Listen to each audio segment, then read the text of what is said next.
오늘을 살아가는 가운데에 낙심하거나 또는 절망하거나 또는 좌절하거나 하는 그러한 일이 없이 살아가는 사람은 없는 것 같아요. 한번 그냥 조용히 이제 자신의 삶을 한번 뒤돌아보시면 내 삶은 절망이든지 좌절이든지 낙심이든지 애통하는 거든지 그런 것이 없이 그냥 평안하게 잘 살아왔다 하는 사람은 없을 것 같아요. 사람이라는 것은 다 그렇다고 하는 거죠. 누구나 다 절망이든 좌절이든 그렇게 살아가요. 오늘 우리가 함께 보신 말씀 가운데에서도요, 이제 소망이 없이 살다가 한 생애를 마감하는 서글픈 운명에 처해 있는 사람이 등장을 합니다. 바로 모세죠. 그는 한때 애굽 나라의 권력을 한 손에 잡고 온 나라를 통치하는 권세의 자리에 올랐던 사람이에요. 근데 그가요, 살인자가 되죠. 그래서 지명수배를 받습니다. 미디안 광야로 이제 도망을 갔어요. 거기서 이제 아무것도 할 수 있는 것이 없이, 그죠? 이제 다음을 이제 바라보는, 생을 마감하기를 기다리는 한 노인이 되어버리고 말았다 하는 것이죠. 이처럼 좌절하고 절망하고 낙심할 수밖에 없는 모세에게 오늘 누가 찾아오셨습니까? 하나님이 찾아와 주셨다 하는 거예요. 그리고 모세는 하나님을 만나서 새로운 인생을 살게 되어지는 것, 이것이 우리가 이제 바라보는 출애굽기의 말씀이죠. 사랑하는 여러분, 여기서 우리가 주목하여 보기를 원하는 것이 있습니다. 그게 뭐냐면요, 하나님께서 모세를 찾아가셨다는 거죠. 모세가 하나님을 찾아간 것이 아니에요. 모세가 하나님, 나 너무나 절망이고 내 삶에 너무나 좌절이고 어떤 그러한 마음을 가지고 하나님을 향하여 찾아간 것이 아니라 하나님께서 오히려 이 모세를 향하여서 찾아오셨다 하는 거예요. 하나님은 사랑하는 모세를 그냥 두지 않으십니다. 찾아가셔서 그를 다시 세우시고 주의 종으로서 그렇게 세우시사 자기의 백성 이스라엘 백성을 애굽에서 인도하여 내는 어떤 그 역사를 이루게 하여 주셨다 하는 것이죠. 모세만이 아니에요. 성경에 있는 많은 우리 사람들을 바라볼 때, 믿음의 조상들을 바라볼 때에 그들도 마찬가지로 좌절하고 실패하고 낙심하고 실망하는 가운데에 헤어나오지 못하는 때가 있습니다. 그럴 때 하나님께서는 그들을 그냥 두시는 것이 아니라 그들에게 찾아가 주셔서 그들을 구원하여 주시고 그들을 복으로 인도하여 주시고 그들을 변화시켜 주십니다. 어떤 그러한 은혜를 베푸시더라 하는 것. 오늘 우리가 말씀 가운데에서 이러한 것을 몇 군데 이제 우리가 찾아보면서 함께 말씀을 나눠보려고 합니다. 말씀을 나누시는 가운데에 찾아가셨던 그 하나님이 오늘 우리 하나님이 되심을, 오늘도 우리에게 찾아오실 하나님이심을 믿음으로 고백하시면서 소망으로 나아갈 수 있는 저와 여러분들이 되실 수 있기를 바랍니다. 첫째로 하나님은요, 미디안 광야에서 양치는 모세를 찾아오셨다 하는 거예요. 여러분, 모세라고 하는 사람 다시 한 번 말씀을 드리지만요, 왕자잖아요, 왕자. 그렇죠?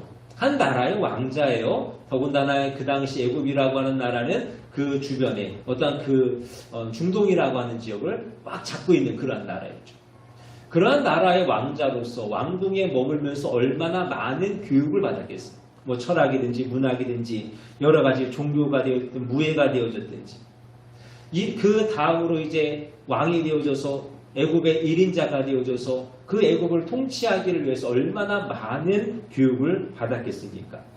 그랬던 모세가요, 하루아침에 몰락하고 말았다고 하는 것이죠. 살인을 저지릅니다. 지명수배를 받게 되어졌어요. 쫓기는 자가 되어져서 미디안 광야로 도망갑니다. 거기서 한 일이 뭐예요? 그저 장인 이드로의 양을 치는 인생을 40년을 살아오더라는 거죠. 여러분, 혈기왕성했어요. 젊음이 가득했습니다. 내 민족을 내가 구원하리라는 어떤 그런 큰 야망도 가지고 있었어요. 그랬던 모세가 이제는 80에 백발이 성성한 노력이 되어졌어요. 또 애굽의 권세를 한 손에 쥐고 권력을 잡아보겠다고 했던 그 모세의 손에는 이제 무엇이 있습니까? 그저 양을 치기 위한 지팡이 하나만이 있을 뿐이에요. 애굽 백성들을 호령하려 가던 그 앞에는요, 거친 들판과 보살펴야 할 양떼들만이 있을 뿐이라고 하네요. 여러분 생각을 해보세요. 모세의 입장이라고 한번 생각을 해보세요. 내가 이만큼을 가지고 있었고, 이만큼 큰 꿈과 비전을 가지고 있었고, 내가 그것을 이룰 만한 힘과 능력도 있었어. 그런데 그 모든 것들을 한 번에 다 잃어버리고 이제는 그저 가만히 나의 인생, 나의 생을 마감하기를 기다려야만 하는 어떤 그러한 상태가 돼요. 이런 모세가요, 좌절하고 절망할 수밖에 없다는 것은 당연한 일 아니겠습니까? 이제는 이렇게 나의 일생을 마치는가 보다 하고 자포자기하고 있을 때에 하나님께서 호렙산, 떨기나무, 불꽃 속에서 모세를 부르십니다. 모세야, 모세야 부르십니다. 모세가 그 음성을 듣고 누가 나를 부르는가 하여 그곳으로 가요. 그때 하나님께서 다시 한번 모세를 부르시죠. 모세야, 내가 쏜 것은 거룩한 땅이니 내 발에서 신을 벗으라. 나는 내 조상의 하나님이니 아브라함의 하나님, 이삭의 하나님, 야곱의 하나님이라. 모세가 이 말을 듣고 두렵습니다. 하나님 얼굴을 뵙기를 두려워하는 거예요. 그래서 땅에 엎드렸다라고 말씀하죠. 그때 다시 하나님의 음성이 들려옵니다. 가라는 거예요. 어디로? 나의 백성에게로 가서 그들을 애굽에서 인도해 내라는 것이죠. 그리고 내가 이 일을 능히 이룰 수 있게끔 너와 함께 하리라는 말씀을 주십니다. 여러분, 실패로 인하여서 좌절하고 있던 모세, 절망할 수밖에 없었던 그러한 모세입니다. 나이가 젊습니까? 아니면 가지고 있는 권력이 있습니까? 권세가 있습니까? 아니면 여러 가지 나를 도와줄 수 있는 세력이 있겠습니까? 아무것도 없음으로 인하여서 절망하고 좌절할 수밖에 없는 모세에게 하나님이 찾아와 주셨고, 그 하나님의 은혜로 사명을 새로이 받아 감당하여 나아가는 삶이 되어졌다는. 모세는 하나님을 만난 후에 그의 생에 큰 변화가 일어났다는 것이죠. 40년간의 은둔 생활입니다. 숨어 지내던 생활을 이제는 마감하고 어떻게 살아갑니까? 애굽왕 바로 앞에 서서요, 당당하게 이야기하는 거예요. 이 백성을 보내라. 내 백성을 보내라. 당당하게 이야기합니다. 지금까지는 양을 치던 자였어요. 그저 내게 주어지는 그 양을 치던 것을 다 정산하고 이제는 이스라엘이라는 민족을 이끌어가는 지도자, 위대한 지도자 모세가 되어지더라는 것. 지금까지의 좌절과 실망에서 벗어납니다. 새로운 사명감에 불타는 열정이 생겼어요. 가슴이 뜨거워졌습니다. 이제는 80세의 노인이 아니라 40세의 청년으로 돌아갔더라.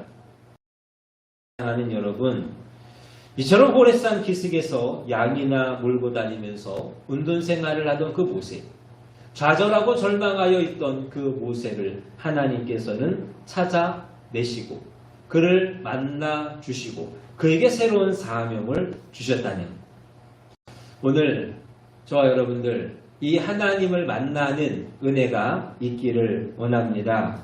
여러분, 좌절할 수 있잖아요. 절망할 수도 있어요. 우리가 늘 함께 바라보면서 꿈꾸면서 소망하는 그런 일들을 늘 감당할 수 있고 늘 이루어 갈 수는 없어요. 이 모세와 같이 여러 가지 상황들로 인하여서요, 분명하게 좌절하고 또 절망할 수도 있다고 하는. 그러나 그러한 가운데에서도 찾아오시는 하나님을 만나는 우리 모두가 되기를 원합니다. 꿈꾸던 것, 소망하던 것, 이제는 포기할 수밖에 없었던 그 좌절과 절망 속에서 하나님이 일어나게 해 주실 줄로 믿습니다. 여러분, 하나님은 지금도 옆에 와 계시고 우리에게 힘을 주시사 다시 한번 일어나 주의 길을 걸어가게 하실 줄로 믿습니다. 두 번째로, 애통하며 울부짖는 하갈을 찾아오셨다는 것. 창세기 21장 말씀에 보면 아브라함의 첩인 하갈이 등장을 하죠. 근데 이 하갈이요, 아들 이스마엘로 인하여서 이제 집에서 쫓겨나는 일이 생기게 되어졌어요. 그때에 이 하갈과 이스마엘이 부엘세바 광야를 이제 방황을 하게 되어지죠. 어디를 가야겠습니까? 어디 갈 데가 있겠습니까? 할 일이 있겠습니까? 방황하는 거예요. 내가 어떻게 하면 좋을까? 어디를 가면 좋을까? 시간이 지났습니다. 가지고 나온 떡도 없어져요. 물도 다 사라져 갑니다. 이제 뭐 아무것도 먹을 것도 마실 것도 없는 상황이 되어졌어요. 결국에는 아이 이스마엘이 목말라 죽어가고 있더라고 하는 거예요. 여러분, 어미가 되어져서 자기 자식이 죽어가는 어떤 그런 상황이 된다고 한다면 그거를 바라볼 수 있겠어요? 못 보죠. 이 하갈도 마찬가지예요. 떨기나무 아래 이스마엘을 놔두고요, 멀찍이 떨어지는. 거기서 어떻게 합니까? 울고 불며 애통하며 또 통곡하며 내 아들이 죽는 것을 참아보지 못하겠노라 그러면서 펑펑 울고 있습니다. 여러분, 눈물을 흘릴 일이 참 많은 것 같아요. 여러분, 살아보시니까 어떠세요? 뭐 우실 일이 참 많지 않습니까? 뭐 기쁨의 눈물이면 좋겠지만 애통하며 울 일이 참 많이 있는 것 같아요. 뭐 저는 개인적으로 눈물이 별로 없다, 뭐 이제 이렇게 생각을 하는데 또 그게 아니더라고요. 어떠한 아픔이나 어떠한 그런 일들 앞에서 눈물을 흘려야 될 수밖에 없는 뭐 여러 가지 일들이 참 많이 있더라고요. 때로는 하갈처럼 다른 이들의 아픔 때문에 눈물을 흘립니다. 때로는 히스기야와 같이 육신의 고통 때문에 눈물을 흘릴 때도 있어요.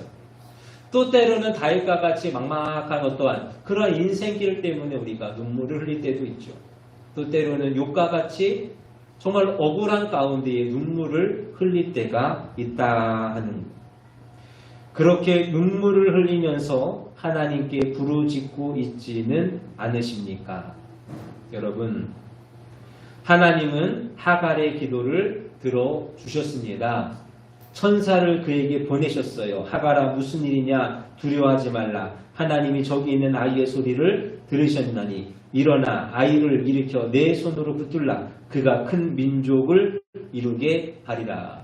그러시면서 그의 눈을 밝히셔서 샘물을 발견하게 하시고 살 길을 그에게 보여주시더라 하는 것이죠. 사랑하는 여러분, 하나님은 애통하는 자의 그 간구를 외면하지 않으시는 분이신 줄로 믿습니다. 하나님께서는 눈물로 간구하는 자의 기도에 응답하시는 분이시다라는 거예요. 그러니 여러분 어떻게 하셔야겠습니까? 하나님 앞에서 울으셔야죠. 내 마음, 내 애통하는 마음, 그것이 어떠한 것으로 기인되어졌는지, 무엇으로부터 시작이 되어졌든지 우리의 그 마음을 가지고, 온갖 그 마음들을 가지고 하나님 앞에 나아가서 울며 애통하며 하나님께 구하여 나아가는 그러한 자의 삶이 되어줘야 할 줄로 믿습니다. 그럴 때 하나님께서는 하갈을 찾아오셨던 것처럼 우리를 찾아와 주시는, 우리를 찾아오사 하갈에게 베푸셨던 것처럼 우리의 모든 눈물을 거두어 주시고 그 애통의 마음, 그 모든 것들을 응답하여 주시어서 살 길을 허락하여 주시는 줄로 믿습니다. 오늘 눈물로 간구하는 우리를 하나님께서 찾아오시리라. 눈물을 닦아 주시리라. 살 길을 열어 주시리라. 있는 저와 여러분들이 다 되시기를 원합니다. 세 번째로, 하나님은 두려움 가운데 있는 야곱을 찾아오셨습니다. 야곱이 아버지 이삭을 속여요. 그래서 형 에서가 받아야 될 그 축복을 다 가로채게 되어집니다. 그리고 이제 에서가 두려워서 피난길에 오르게 되어지죠. 그가 피난길 가운데에 열심히 도망갑니다.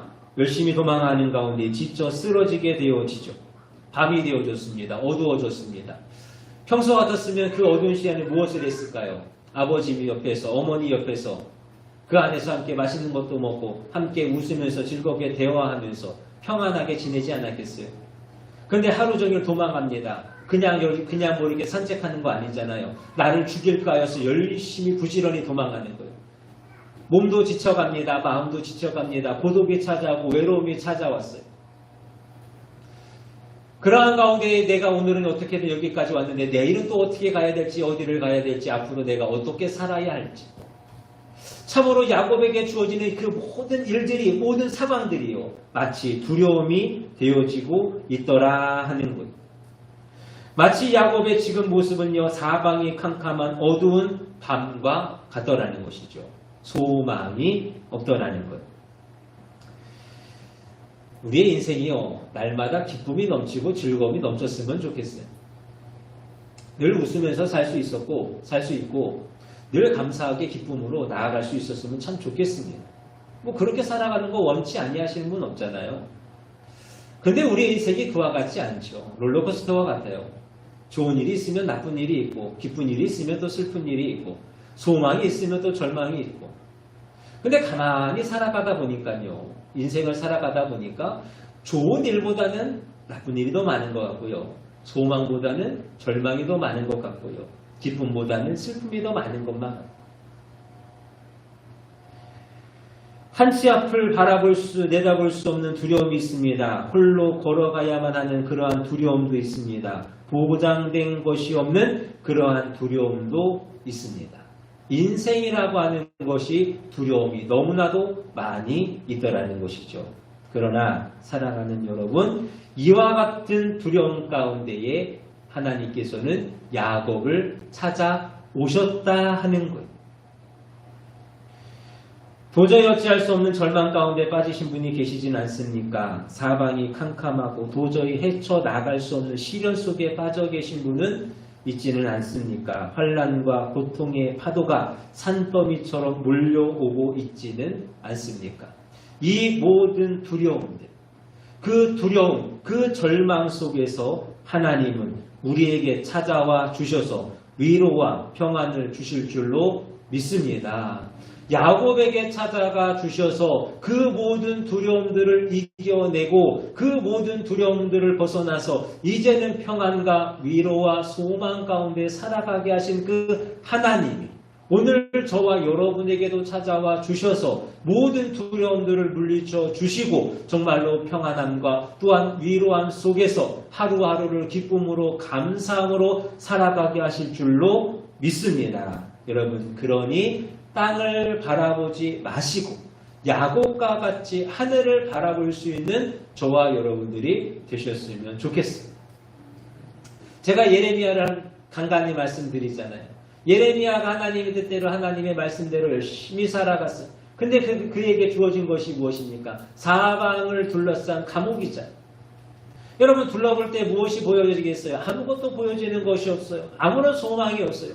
그럴 때 예레미야가 하는 일이 무엇입니까? 하늘을 바랍니다. 하늘을 우러러 하나님을 바랍니다. 오늘 저와 여러분의 마음도 이와 같기를 원합니다. 여러분의 삶이 밤과 같은 두려움의 것들이 있다 할지라도 하나님이 찾아오시사 물리쳐 주시사 평안케 하시리라는 그 믿음 가지시고 하늘을 바라보며 소망하며 나아갈 수 있는 우리가 되시기를 원합니다. 마지막으로 지쳐 쓰러져 죽기를 구하는 엘리야를 또 찾아오셨다 하는 것. 열왕기상 19장 1절 이하의 말씀에 보면 엘리야가 등장을 합니다. 여러분, 엘리야라고 하는 사람은 위대한 선지자, 능력 있는 선지자. 그런데 그 엘리야가요, 이제 지쳐 쓰러졌다라는 거예요.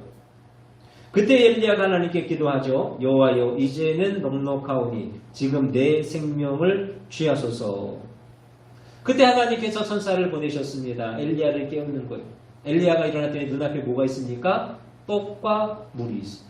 꽃을 먹었습니다. 다시 잠이 들었어요. 또 하나님께서 천사를 보내서 깨우십니다. 여호와의 천사가 또다시 와서 어루만지며 이르되 일어나 먹으라. 내가 갈 길을 다 가지 못할까 하노라. 엘리야가 다시 한번 또 일어납니다. 떡과 물을 먹습니다. 그리고 40주야를 걸어서 호렙산에 이르고 그곳에서 새 능력과 새 소망을 받았다 하는 것이 열왕기상 19장 이하의 말씀입니다. 정말 어느 때는요, 모든 것을 포기하고 싶은 마음이 들 때가 있어요. 내가 지금까지 걸어왔던 것들, 내가 지금까지 해왔던 그 모든 일들이 무의미하게 느껴지고 그것들이 더 이상 내 안에 어떤 힘이 되어지고 원동력이 되어지지 않을 때가 분명하게 있습니다. 그것이 심해져서 어떨 때는요, 인생을 마감하기를, 죽기를 바라는 어떤 그러한 마음이 들 때도 있어요. 뭐 전에 말씀드렸는지 기억이 안 나는데 제가 이제 고등학교 때 선생님이셨던 권사님이 한 분 계세요. 남편분이 사업을 하셨어요. 사업을 하셨는데 실패를 하셨죠. 하루 종일 전화가 와요. 빗독촉 전화가 계속 온대요. 그러다 이제 어떻게 밤이 돼서 잠이 듭니다. 아침이 되어졌어요. 분명히 아침이 돼서 내 육신을 깼고 내 정신을 깼는데 눈을 뜨기가 싫으시더래요. 왜 눈을 뜨기 싫으냐? 그냥 이대로 생을 마감했으면 좋을 것 같아서. 우리 인생 가운데 그러한 때가 있더라고 하는 거예요. 여러분 뉴스 같은 데를 보시면요. 어떤 부모가 자기의 자녀를 다 죽이고 자기도 자살을 하는 그러한 일들이 간혹가다 나오죠. 여러분 그 뉴스를 바라면서 어떤 마음이세요? 말도 안 된다.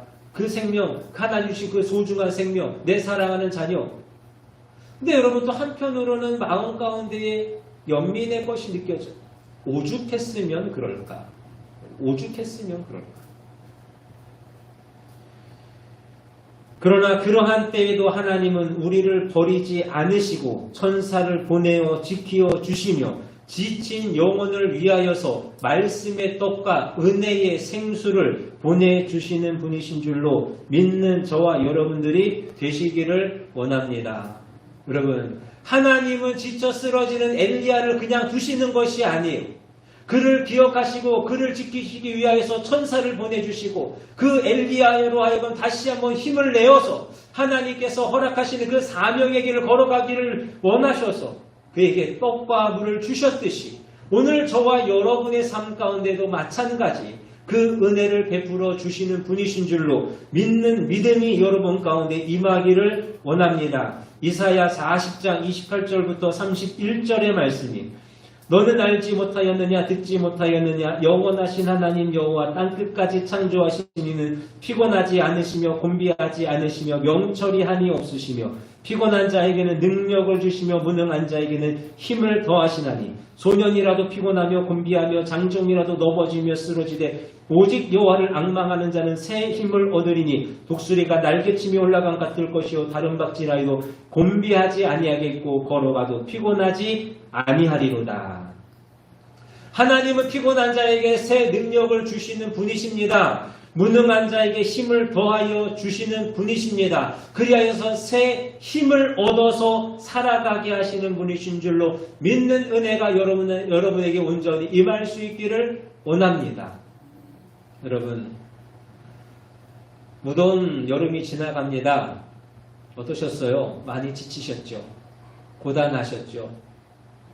단지 여름의 계절만이 아닌 우리가 지나온 지금까지의 삶의 모습 그 일들, 많은 일들로 인하여서요. 내가 열심히 살아가야지. 내가 하나님 열심히 잘 섬겨야지.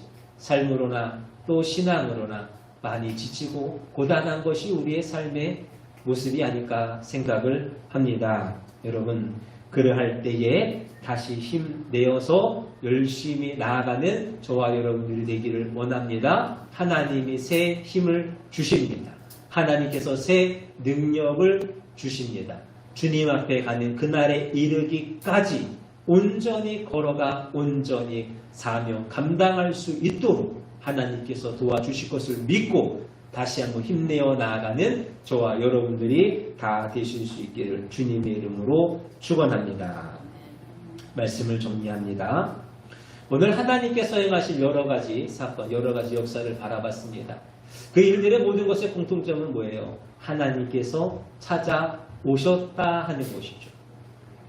좌절과 절망 가운데 있던 모세, 두려움 가운데 있던 또 그 야곱, 애통하고 있던 하갈, 또 지쳐 쓰러졌던 그 엘리야를 찾아오셨다 하는 것.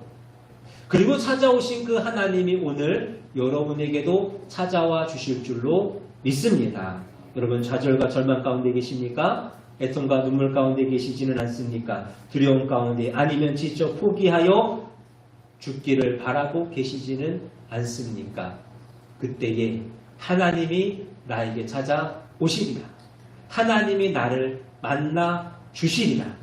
그 믿음 가지시고 한 걸음씩 한 걸음씩 나아가는 우리 모두가 되기를 원합니다. 그리하여 소망 없는 자가 아니요 매일이 새롭고 매일이 생명이 넘쳐나는 하나님의 자녀요 그리스도인으로서 살아가는 우리 모두가 되기를 주님의 이름으로 축원합니다. 기도하겠습니다.